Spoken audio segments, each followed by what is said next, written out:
Right. Hey, everyone. Welcome back.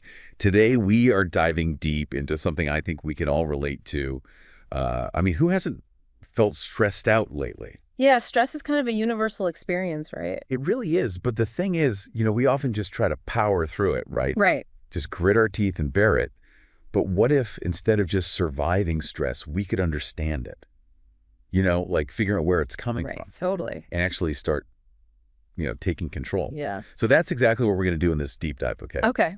We're going to use this awesome guide called Identifying Sources of Stress, a guide to self-awareness.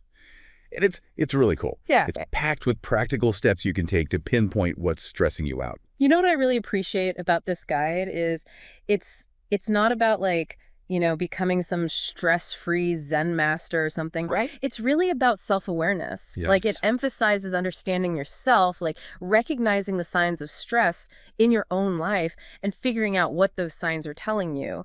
It's like you're learning to speak stress, right? Exactly. Like Yeah. it's a whole language. You've got to decode it. It is. And one of the tools they talk about in this guide is journaling. Ah, yes. And I actually started doing this a few months ago, and it's been Oh, wow. it's been really eye-opening. Yeah. I'm like, whoa, didn't realize I was holding on to all that. Journaling can be so powerful. I mean, it gives you a safe space to process everything, to sort of explore those stressful thoughts and feelings, without judgment. It's just for you. Yeah. And one technique that you might find helpful is what's called cognitive reframing.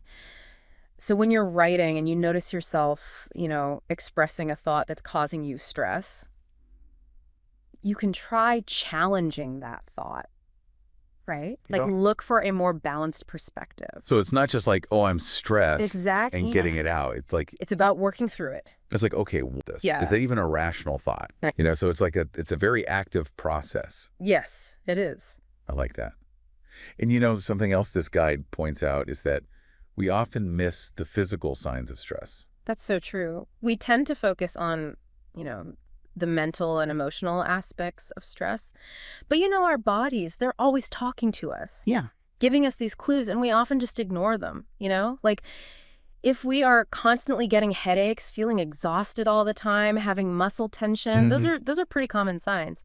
But sometimes stress, it shows up in these sneaky ways you wouldn't expect. Like you might start grinding your teeth at night. Oh, yeah. Or your sleep patterns might change. Or even some people even have skin problems that are directly related to stress. Oh, I wouldn't have thought of that. Yeah, it can be really subtle. That's wild. It's like our body's trying to wave a giant red flag and we're just blind to it. It's like a smoke signal. Yeah. Pay attention. Yeah. So paying attention to our body, very important. Now, this guide, it also talks about the importance of, analyzing our daily routines. And I think this might be where some of us get a little uncomfortable. Yeah, this is where the real self-reflection comes in.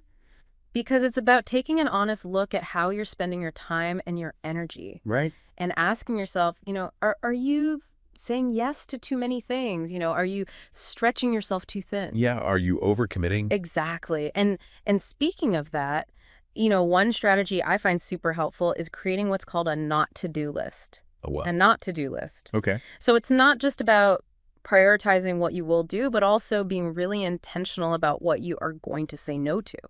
Oh, I like that. Yeah. So it's like giving yourself permission Exactly. to say no. Protect your time and energy. I love that. Yeah. Not to-do list. I'm writing that down.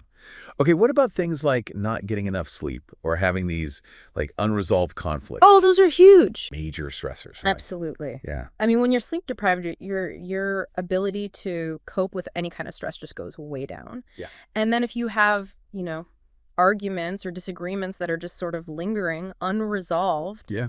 it creates this underlying tension. It's like this constant weight on your shoulders. Always there in the back of your mind. Exactly. Okay, and then there's the big one, The one we all struggle with. our phones. Yes. Our devices. This guide talks about, the stress from constant notifications. Social media. It's like we're expected to be available 24/7. It's true. It's like this pressure to be constantly connected. And the research shows that all this connectivity can really take a toll. Oh, yeah. There are studies linking excessive social media use to increased anxiety and even depression. Yeah. It's not doing us any favors. It's a lot. Okay, so to recap, we've got journaling, listening to our bodies, analyzing those routines, and setting boundaries with our devices. That's a pretty good toolkit right there. It is. What I really appreciate about all this is that it's not about making these huge, drastic changes. It's about those small, intentional shifts. I think you're exactly right. It's about finding what works for you and then building sustainable habits, Yeah. not trying to overhaul your entire life overnight. So I guess as you think about what we've talked about today, what's one tiny, manageable thing that you can commit to this week?